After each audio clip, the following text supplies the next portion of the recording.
Hello everyone, commerce अध्ययन में हम देखने वाले हैं इस वीडियो में बिजनेस स्टडीज़ क्लास 11th में जो आपका चैप्टर है सोर्सेस ऑफ बिजनेस फाइनेंस। इस वीडियो में हम देखेंगे ट्रेड क्रेडिट क्या होता है। हमने इससे पहले वीडियोस में डिस्कस किया हो कि बिजनेस फाइनेंस जो भी होते हैं उनके क्या सोर्सेस हैं, कहाँ से एक बिजनेस अपने फंड्स को कलेक्ट करते हैं। तो अगर आपने वो वीडियोज़ नहीं देखी तो कुछ वीडियो का लिंक यहाँ आई बटन पर मिल जाएगा।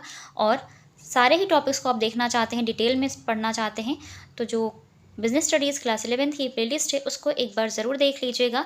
इस वीडियो में हम देखेंगे ट्रेड क्रेडिट को। जैसे कि हमने बात की थी, बिजनेस फाइनेंस के बहुत सारे सोर्सेज होते हैं, जैसे कि शॉर्ट टर्म बेसिस होता है, मिड टर्म बेसिस होता है, लॉन्ग टर्म बेसिस होते हैं, है ना, सोर्सेज ऑफ फाइनेंस।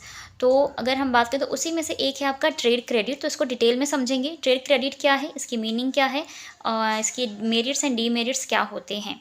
ठीक है बच्चे, तो वीडियो के साथ इन तक बने रहेगा ताकि हर एक पॉइंट अच्छे से क्लियर हो जाए। ट्रेड क्रेडिट को हिंदी में बोलते हैं व्यापारिक उधार। अब इसको देख लेते हैं आगे क्या है। The term trade credit refers to an arrangement whereby the supplier sells raw materials, finished goods और components etc. to the buyer on credit and allows him to make payment within an agreed period, generally ranging from 30 days to 90 days। देखिए बच्चा, जो trade credit होता है ना, ये एक ऐसा अरेंजमेंट होता है जिसमें जो सप्लायर होते हैं ना, वो अपने रॉ मटेरियल को या फिनिश गुड्स को या कंपोनेंट्स को सेल करते हैं बायर को, उधार बेचते हैं। मीन्स कि वो बायर्स से पैसे तुरंत ना लेकर के बाद में लेते हैं। तो बायर को ये अलाउ करते हैं कि वो अभी पेमेंट ना करके बाद में पेमेंट कर सकते हैं। तो वो उनका जो भी एग्रीड टाइम पीरियड होता है वो उन दोनों के बीच में ही डिसाइड होता है कि कितने टाइम के लिए वो ये जो उधार बेच रहे हैं, सामान वो बेच रहे हैं और उनको कब पेमेंट चाहिए। तो जो इसका टाइम होता है, इसकी जो रेंज होती है वो 30 दिन से लेकर 90 दिन तक हो सकती है कि जो बायर है वो सेलर को पेमेंट कर दें, सप्लायर को पेमेंट कर दें। ठीक है, अगर उन्होंने सामान उधार खरीदा है तो। ठीक है, तो वो होता है आपका ट्रेड क्रेडिट। जब कभी भी उधार लेन देन होता है सप्लायर एंड बायर के बीच में तो उसको बोलते हैं ट्रेड क्रेडिट। ठीक है, कुछ टर्म्स कंडीशंस होंगी जो उनके बीच में ही डिसाइड होती हैं। ज़्यादातर यहाँ पर ऐसा कोई पेपर वर्क नहीं होता है जनरली। ठीक है, मीन्स डिपेंड करता है कि जो भी बायर है ना, जो भी सामान को परचेज कर रहे हैं, उनकी फाइनेंशियल पोजीशन कैसी है, सोशल रेपुटेशन कैसी है ना, गुडविल कैसी है, लोग कितनी ज़्यादा उनकी रिस्पेक्ट करते हैं, ये सारी चीज़ें, एंड वो ऑनेस्ट कितने ज़्यादा हैं, तो उस पर डिपेंड करता है। तभी सप्लायर उनको ईजीली जो भी गुड्स हैं उनको उधार बेचते हैं।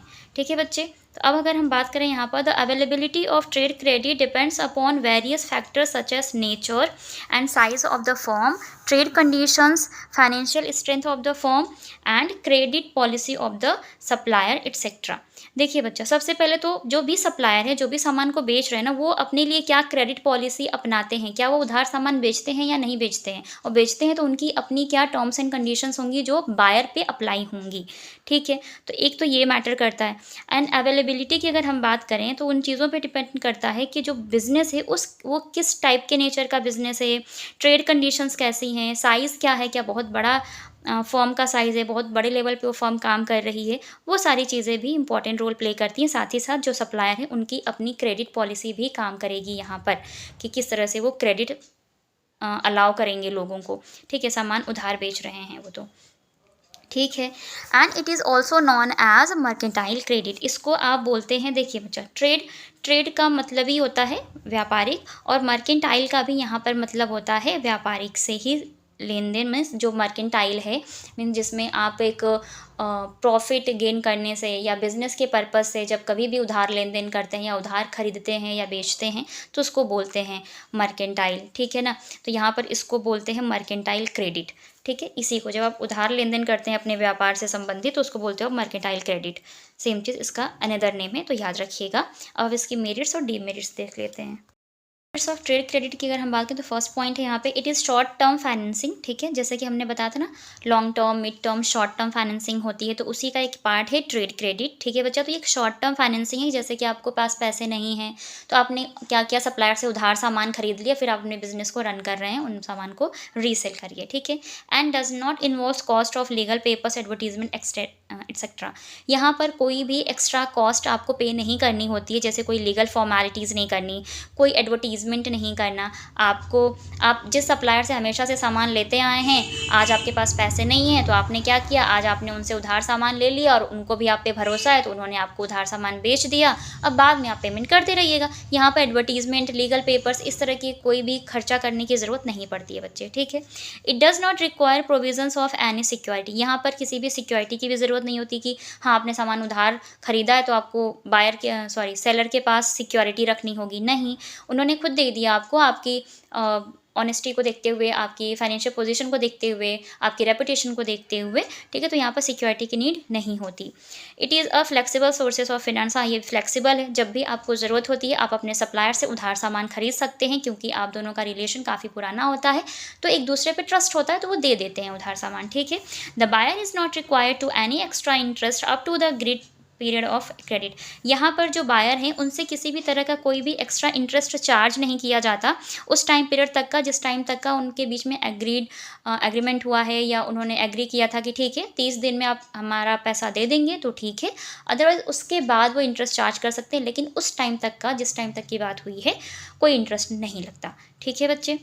ओके, तो ये इसकी मेरिट्स थी। अब इसकी लिमिटेशंस देख लेते हैं। लिमिटेशन ऑफ ट्रेड क्रेडिट, जिसे आप डीमेरिट भी बोलते हैं, डीमेरिट ऑफ ट्रेड क्रेडिट्स, ठीक है। Financial reputation are allowed credit facility. जाहिर सी बात है, कोई भी इंसान आपको कभी भी पैसा उधार नहीं देगा, कोई भी सामान भी उधार नहीं देगा तब तक जब तक आपकी फाइनेंशियल रेपुटेशन अच्छी नहीं होगी। फाइनेंशियल रेपुटेशन पता कैसे चलती है, जब आप डेली बेसिस पे ट्रांजेक्शन्स करते हैं, आप पैसे का लेन देन करते रहते हैं, तो पता चलता है कि हाँ, इस इंसान के पास पैसे तो हैं, आज के टाइम में नहीं है लेकिन कल को होंगे, तो लोग आपको उधार सामान बेच देते हैं, ठीक है, उधार पैसे भी दे देते हैं। तो फाइनेंशियल रेपुटेशन बहुत ज़्यादा मैटर करती है क्रेडिट फैसिलिटी को अलाउ करने के लिए, ठीक है। तो ये भी ध्यान रखिएगा, क्या यहाँ पर अगर नहीं है तो फिर उधार नहीं मिलेगा सामान। चार्ज हायर प्राइजेस, जाहिर सी बात है, कभी कभी कुछ सप्लायर ऐसे होते हैं कि उधार तो वो बेचेंगे, ठीक है, आपको उधार वो देने को तैयार है, लेकिन वो प्राइस ज़्यादा ले लेते हैं। जो ये पेन 10 रुपये का है, इसके लिए वो हो सकता है 15 रुपये चार्ज कर लें उधार, अगर आप खरीद रहे हैं उनसे तो, ठीक है। बायर लॉसेस कैश डिस्काउंट, देखिए यहाँ पे बायर का थोड़ा सा लॉस हो जाता है, क्योंकि एक तो हो सकता है कि उन्हें ज़रूरत से ज़्यादा पैसा देना पड़ जाए, उधार सामान ले रहे हैं तो, एक तो ये लॉस है। सेकेंड, जब हम तुरंत पेमेंट करते हैं तो जो सेलर होते हैं वो हमें कैश डिस्काउंट प्रोवाइड करते हैं, अगर हम सामान खरीदते हैं तो, हम बायर हैं तो। लेकिन अगर हम कैश पेमेंट नहीं करते हैं तुरंत, तो वहाँ पर ये जो कैश डिस्काउंट है वो हमें नहीं मिलता है, तो ये एक लॉस हो गया यहाँ पर, तो ये इसकी डीमेरिट्स हो गई। At times the supplier ask for bank guarantee और bill of exchange from the buyers, this might cause delays in getting trade credit. देखिए, जब कभी भी जो सप्लायर है, जब उनको नीड होती है पैसे की, पेमेंट का टाइम जब आता है ना, तो वहाँ पर क्या होता है कि जाहिर जब पेमेंट होता है तो बैंक से गारंटी करवाना कि हाँ, ये बंदा हमें पेमेंट करेगा टाइम पे या नहीं, अगर चेक के थ्रू पेमेंट कर रहा है, बिल ऑफ एक्सचेंज यूज़ हो रहा है, तो ऐसे में टाइम बहुत ज़्यादा लग जाता है, तो उनका जो ट्रेड क्रेडिट होता है बहुत ज़्यादा डिले होता है, उनको टाइम पे पैसे नहीं मिल पाते, ठीक है। ये सारी चीज़ें, क्योंकि बिल ऑफ एक्सचेंज में आप जानते हैं पहले बिल लिखता है वो जो सेलर हैं जिन्होंने सामान को उधार बेचा था, फिर वो बायर के पास भेजते हैं, फिर बायर उसको एक्सेप्ट करते हैं, फिर वो उतने अमाउंट का चेक काट कर फिर सेलर के पास वो भेजते हैं, फिर वो बैंक जाते हैं उसको लेकर के सेलर, तब उनको पेमेंट मिलता है, तो बहुत ज़्यादा टाइम यहाँ पर लग जाता है, तो टाइम टेकिंग है। तो ये इसकी कुछ डीमेरिट्स थी, ठीक है बच्चे। और ये जो ऐसे आप देख रहे हैं ना, गोदा गादी हो गई ब्लैक स्केच पेन से, तो ये मेरे घर में एक छोटा बेबी है, उन्होंने कर दिया है नोट्स बनाने के बाद, सो उसके लिए आई एम सॉरी। यकीन करती हूँ इस वीडियो में आपको ट्रेड क्रेडिट समझ में आ गया होगा, इसके मेरिट्स और डीमेरिट्स समझ में आ गए होंगे। नेक्स्ट वीडियो में हम बात करेंगे कुछ और इम्पॉर्टेंट टॉपिक्स के बारे में। सो आज की ये वीडियो आपको अच्छी लगी हो, हेल्पफुल लगी हो, तो लाइक ज़रूर कीजिएगा, फ्रेंड्स के साथ शेयर कीजिएगा। चैनल पे आप हमारे नए विजिटर, चैनल को सब्सक्राइब कर लें, साथ ही साथ बेल आइकन को प्रेस कर लें ताकि आने वाली वीडियोज़ की नोटिफिकेशन आपको बिल्कुल टाइम पर मिलती रहे। सो आज की वीडियो में इतना ही, मिलते हैं नेक्स्ट वीडियो में, तब तक के लिए take care and thank you so much for watching this video.